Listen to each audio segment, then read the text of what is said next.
Guys, welcome back to Andy's Dinosaur Reviews, and today we are checking out another of these brand new 2023 Schleich releases, and this one, in my opinion, is probably going to be like the sleeper hit of the year for Schleich, because every so often I think Schleich will just nail a figure and like knock one straight out of the park. They did that with their Diabloceratops and a few others, where they just get a really good figure released, and I feel like this is probably going to be the one that many people are happy about. Not everybody enjoys the Schleich style of dinosaur figures, but again, they kind of create a figure that actually looks genuinely, similar to what the animal looks like once in a while, and that's what I think we have here, as we've got ourselves the Gastonia.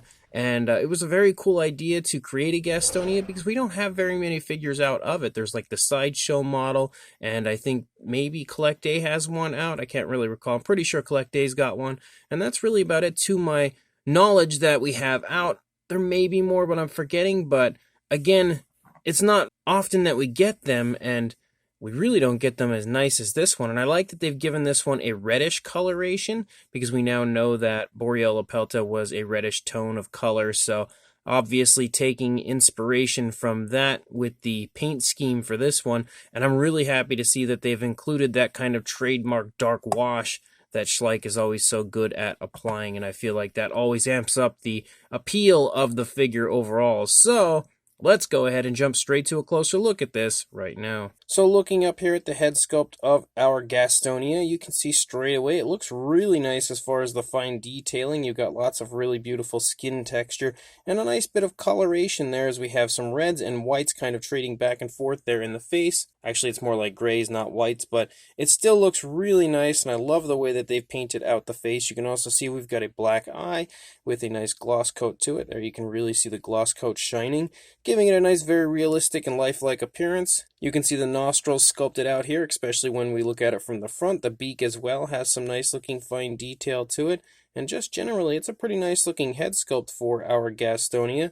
If we take a look over here at the opposing side, again, pretty similar. You can really see how the dark wash has brought out the details of the face quite beautifully. As you start to move back into the neck, again, as I said in my recent Tarbosaurus review, one thing I think Schleich is really good at is creating fine detail and sculpting out their figures when it comes to like the movement very realistically, and you can see quite a bit of that going down through the course of the neck as far as like skin wrinkles and skin folds, and also some beautiful looking scale detail that is really, again, nicely highlighted with that dark wash. As you move back here to the legs, you can see that this leg is in the process of picking up off of the ground, and obviously our Gastonia is walking, taking a nice step here. You can see again some nice skin texture as you move down the course of that leg there, and you can also see some muscle definition in the leg as you move down. And you can also see again a nice dark wash applied. Slight bit of sloppiness to the paint there on the nails, I will say that, but at least it's on the one foot that you don't really see that area very well. You can see a pretty smooth transition as we move to that lighter tone for the back of the leg as well as the underside of the foot, which looks pretty nice. Moving up here into the stomach region, you can again see more skin wrinkles, especially here in the lower part of the stomach, because both legs are kind of pushing into the stomach, so it would be kind of scrunching the skin up right there. You can also see again a really smooth transition from the reddish tone there to a lighter tone in the stomach region, and also again that dark wash. And the dark wash is almost eerie looking right here, because it is like right here, it falls right into this crevice where it almost looks like it's like a grin, and it kind of looks like a nose and an eye. It's only got one eye, but that's actually pretty eerie to pick out a face on the side of the Gastonia right there. Hopefully I'm not the only one seeing that. But you can also see more skin wrinkles and stuff as you move up here along the thigh. The thigh also sports some nice muscle definition, as does the calf, and you can see the kneecap right there. And again, you can pick out the dark wash applied as you move down, really highlighting the detail. It's super obvious on the underside, but you can see it within the reds as well. And again, as you move down, you've got some more really nice looking skin texture. The nails are pretty sloppy as far as the paint work goes, unfortunately. Like this one barely has any paint to it. This one has next to none, and that one's nicely painted. That one over there looks okay. So definitely some sloppiness as far as the paintwork for the nails go. I may touch them up, but I'm not sure if I want to. But as we move back up here toward the tail, you continue to see again the really nice like transitioning between colors. You can also see more of that dark wash, which is pretty heavy on the underside of the Gastonia, which is nice as you move out here toward the tail, because look how nicely it highlights the skin texture, especially these larger scales right here running along the underside really highlights those, although it gets a little bit jumbled as we reach this point before fading back out a little bit again to a more nicer application of the paint. So it is a little sloppy here on the underside. Not terrible, kind of terrible right there, but for the most part it looks okay. But you can also see a really nice curve to the tail as it comes out, leads down, and then curves back up, which I think is really nice and naturalistic as far as the curvatures of the tail goes. As you move through the top of the tail, you can again see that some of the armored areas, the armored scoots running along the top, are painted, but as we lead out here, they kind of transition to not being painted. I'm not sure why, but the spikes running along the side of the dinosaur are all painted. I will say that the paint is a little sloppy in those areas as well, because you can see it's basically like a kind of a brown, and then they've dry brushed some white over it, but then they've also taken another tone of white, or maybe it's the same tone, and just applied it a little bit more heavily in certain spots, because you can see it's sloppy there, but it looks good here, here, here. So some areas are kind of sloppy, some areas not so much. But I do notice as we move up here, there's definitely some sloppiness, like here, and then on that one, and then here on the tips, so it gets a little heavy in certain spots, but not all of the areas of the figure. But again, checking out the tail, you can see the really nice looking scale detail as you move through, and again how nice that dark wash has highlighted all of these scales running along the back. I think it was a great idea to include the dark wash, especially on this figure. When you basically have a red coloration, it would look so flat if it didn't have that dark wash creeping in and out of all of the different scales to highlight that skin texture quite beautifully. And again, as you move through, you have a few more of those scoots here, like you can see right here, that are more of the reddish tone, that don't include the white. And now that I'm looking at it, like, I feel like they did it on purpose to kind of give it just a little variation of color to the scoots. So maybe this area isn't just like laziness, it's actually meant to be that reddish tone as you move out. And you can see all of the spikes are really, really nicely sculpted. They have beautiful detail within, but of course the actual paintwork, again, is definitely sloppy on quite a few of them. Like this one right here, this big one, you can really see is quite sloppy. But as you move through, again, the detail honestly is incredibly well done. Like, there is a lot of really, really nice looking scale detail and skin texture throughout.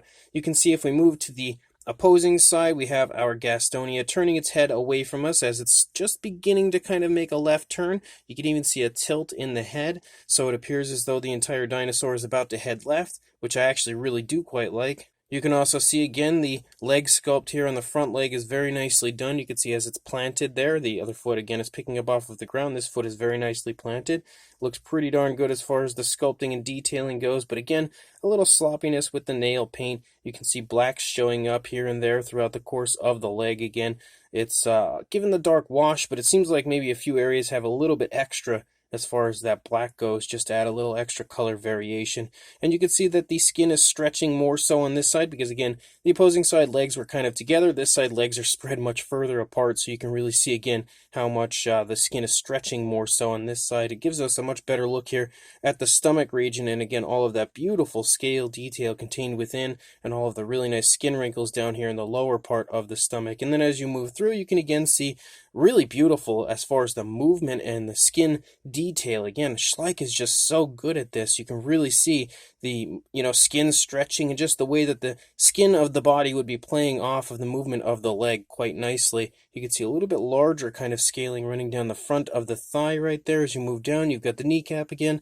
Nice muscle definition in both the thigh and calf, and again, a pretty nice looking foot sculpt. I'm not sure what's going on though with the undersides of the feet. You can kind of see like there's like extra of something. I don't know if that's extra paint or extra material or what, but the undersides of the feet do not look very good. There's definitely something on the undersides of the feet that does not look at all good on the figure. But as you move out here, the rest of the tail, again, you have that really nice curve to the tail as you lead out. So I will say the figure as a whole is actually quite beautiful. Sculpt-wise, it's incredibly well done. Paint-wise, it's also really nicely done, but there is definitely some sloppiness throughout. However, I don't think it's like super obvious to the point of the figure being ruined by the sloppiness of the paint, because from afar, you don't really notice the sloppiness quite as much definitely a really, really nice Gastonia. As far as the size goes, I actually think that it's the smallest of this year for Schleich. So for a length, and you would think the Gallimimus would be the shortest or smallest, but it's not.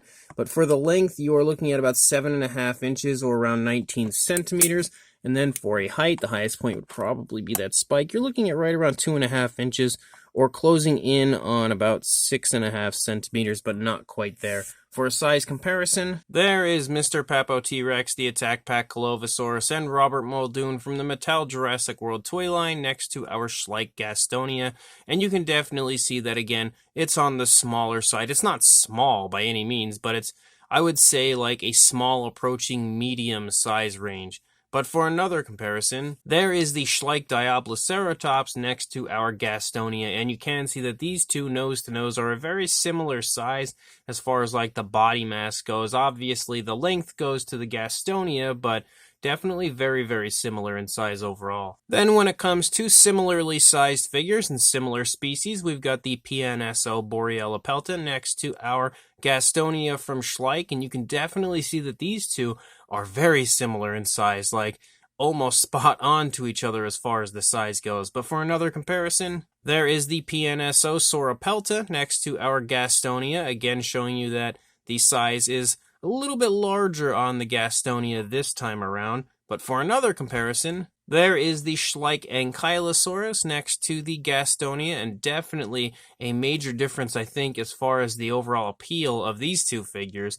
Although I do like the Ankylosaurus from Schleich, I definitely think this Gastonia is much, much better. And then for one final comparison, we have the Collectae Boreala pelta. I was going to include the Collectae Gastonia, but I can't seem to locate mine. I have no idea what I did with it or where I put it.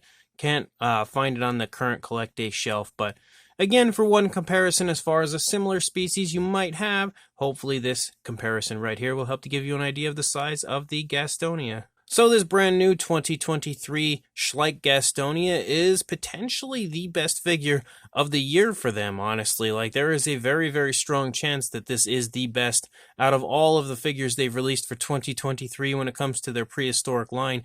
The sculpt is just absolutely beautiful on this, really majestic, honestly. Like, I love the curve in the tail and just the nice naturalistic walking pose with that slight left turn to the head, you know, that tilt, obviously showing that the dinosaur is about to make a left turn. It's just so beautiful to look at.